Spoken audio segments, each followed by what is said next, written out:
오늘 아침 주님께서 우리에게 주시는 말씀은 창세기 20장 11절에서 18절까지의 말씀입니다. 제가 들고 있는 책 구약 25페이지와 26페이지 사이에 있습니다. 오늘 아침 이 말씀을 통해서 믿음의 조상이라는 제목으로 말씀을 전하실 때 주님의 음성을 듣는 이 시간 되시기를 소망합니다.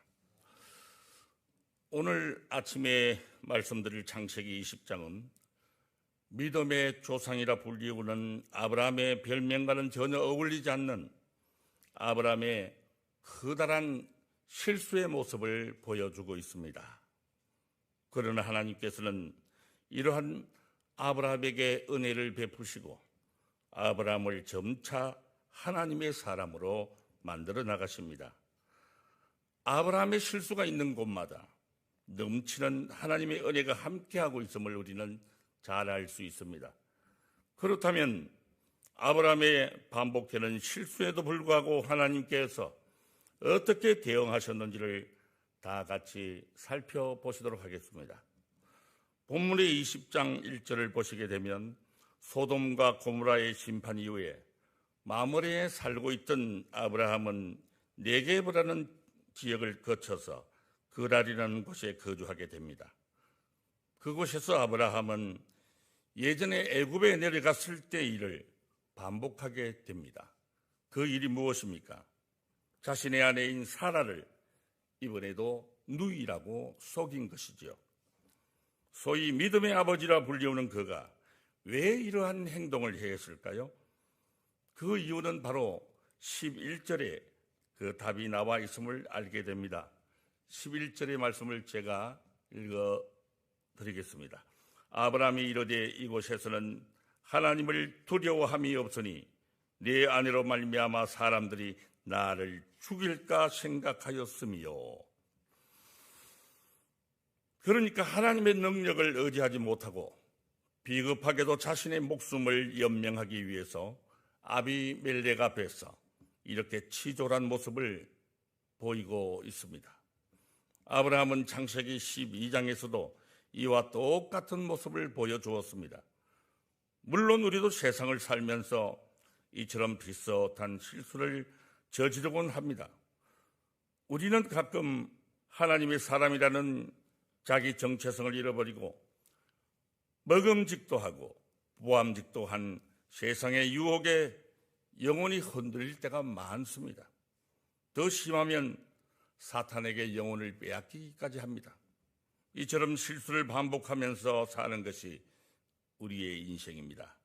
그래서 우리의 믿음은 흔들리며 자라는 믿음입니다.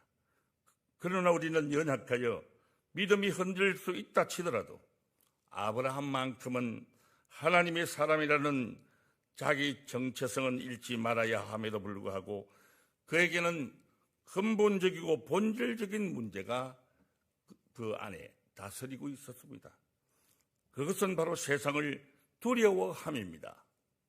세상 어디를 둘러봐도 하나님을 경외함이 전혀 찾아볼 수 없습니다.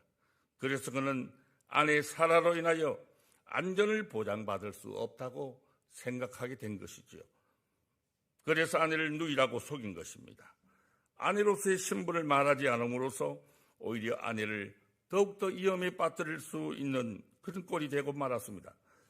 어쩌면 인간 내면 깊숙한 것에서부터 솟아나오는 무의식에 가까운 자기 방어인 셈이지요. 아브라함은 지금 세상을 두려워하고 있습니다. 그러나 지금은 12장 때와는 사정이 완전히 다릅니다. 하나님께서 자신과 사라를 통해서 후사를 주시겠다는 약속을 받아냈습니다. 그러니까 사라의 태를 더욱더 보호해야만 할 때입니다. 목숨을 걸고서라도 자기의 아내를 지키고 보호해야 할 그러한 자기 아내를 이방인에게 내어주는 어처구니 없는 실수를 저지르고 만 것이죠. 그래서 하나님께서는 더욱더 강하게 그 안에 자리 잡은 오래된 묵은 죄와 맞닥뜨리게 함으로써 이제는 이 죄 처리가 불가피함을 보이셨습니다. 소돔과 고모라 앞에서는 목숨을 걸고 이방인을 위해 하나님께 기도하던 아브라함이 이렇게 이방인 앞에서 수치를 당하고 있는 것입니다.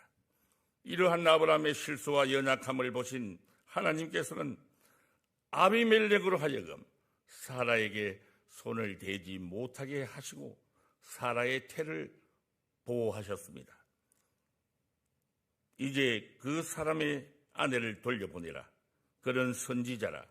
그가 너를 위하여 기도하리니 네가 살려니와 네가 돌려보내지 아니하면 너와 네게 속한 자가 다 반드시 죽을 줄 알지니라. 7절의 말씀이죠.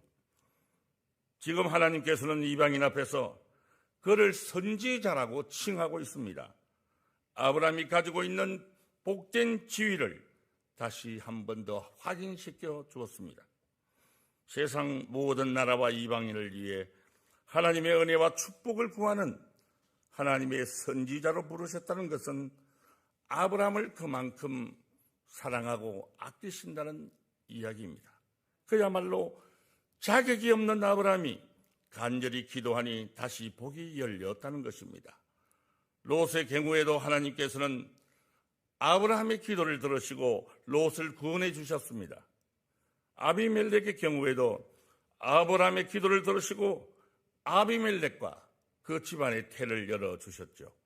물론 아브라함의 기도 없이도 하나님께서는 일하실 수 있습니다.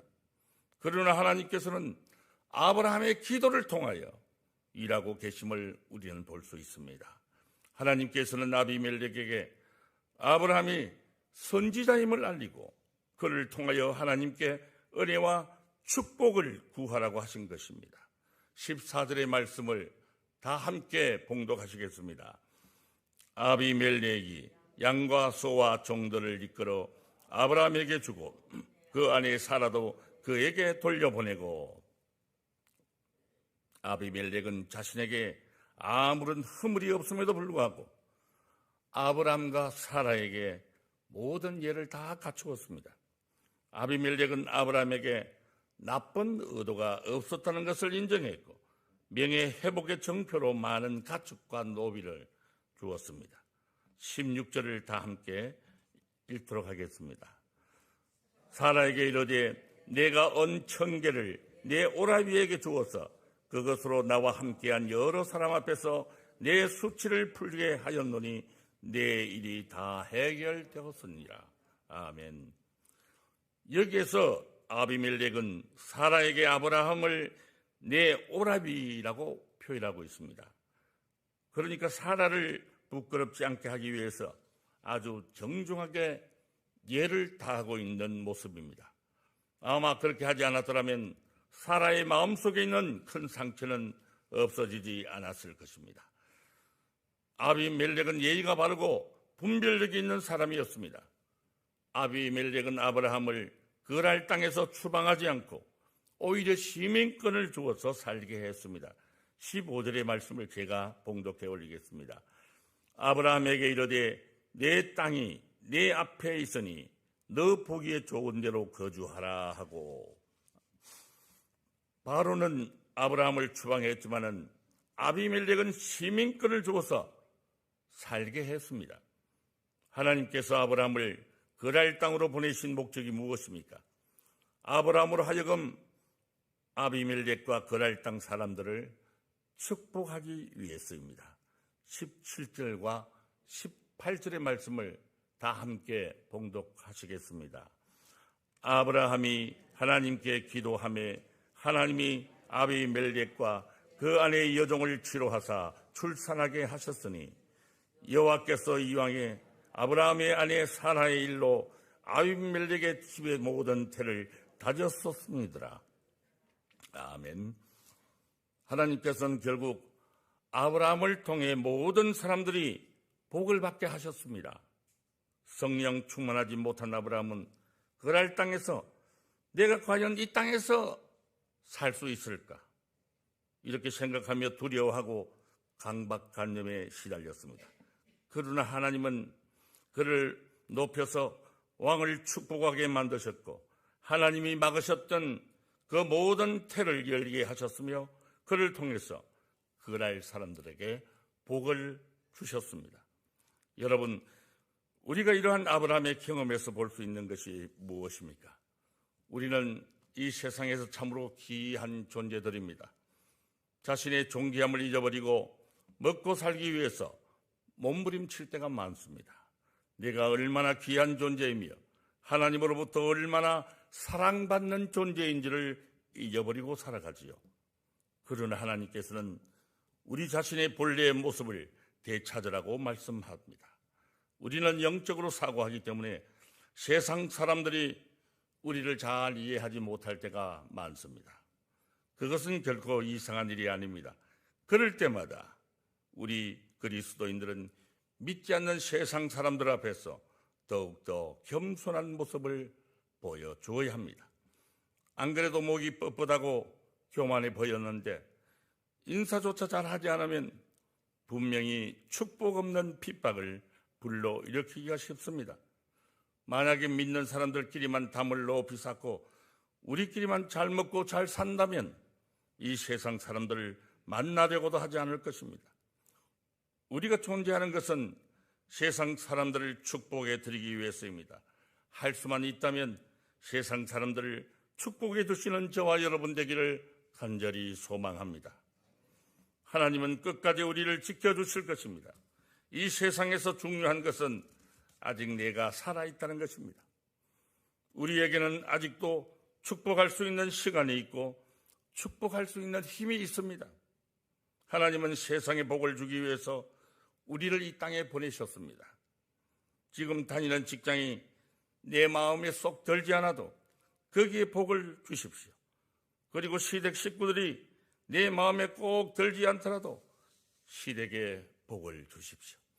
그렇게라도 하지 않으면 우리는 단 한 명도 축복하지 못할 것입니다.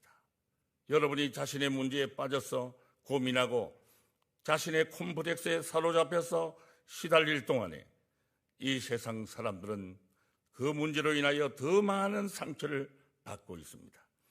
내 문제는 잠시 내려놓고 어느 형편 어떠한 처지에 있든지 주변 사람들부터 축복하는 여러분 되시기를 바랍니다. 이것이 바로 하나님께서 우리를 이 세상에 보내신 목적입니다. 여러분, 지금까지 세상을 살아오면서 내가 받은 은혜가 얼마나 큰지를 기억하고 다른 사람의 실수와 잘못에 대하여 보다 관대한 여러분 되시기를 바랍니다. 우선 내 배우자와 사랑하는 자녀들에게 그리고 가족들에게 은혜를 베푸시는 여러분 되시기를 바랍니다. 사실 가족들에게 은혜를 베푸는 것은 당연한 일이면서도 어쩌면 가장 힘든 일인지도 모릅니다. 빌리 그레함 목사의 아내인 루소 사모님이 기자들로부터 이러한 질문을 받은 적이 있습니다. 혹시 사모님께서는 남편과 사시면서 이혼을 생각해 보신 적이 없으신가요? 기자의 이러한 질문에 루소 사모님은 이렇게 대답했습니다. 아니요. 지금까지 저는 이혼을 한 번도 생각해 본 적은 없습니다. 하지만 살인은 여러 번 생각해 봤습니다. 이처럼 가장 많이 사랑하며 서로에 대해서 용납해야 할 부부 사이라 할지라도 은혜를 실천하며 사는 것이 결코 쉬운 일이 아님을 알 수 있습니다. 교회 안에서도 마찬가지입니다. 우리가 주님 안에서는 한 가족이다 이렇게 이야기하지만은 사랑하기 힘들 때가 참으로 많습니다. 서로가 서로를 판단하고 정죄하는 일이 우리가 할 일이 아닙니다. 우리가 할 일은 서로를 사랑하는 일이고 서로에게 은혜를 실천하는 일입니다. 할렐루야. 때론 살다 보면 그럴 수도 있지 이렇게 생각하시고 서로를 향해서 마음을 넓히시고 사랑을 실천하는 여러분 되시기를 바랍니다. 하나님의 은혜는 우리를 변화시키는 힘이 있습니다. 이러한 일을 할 수 있도록 하나님의 은혜가 필요하다고 구하시기 바랍니다. 모두가 한 마음으로 기도하시기 바랍니다.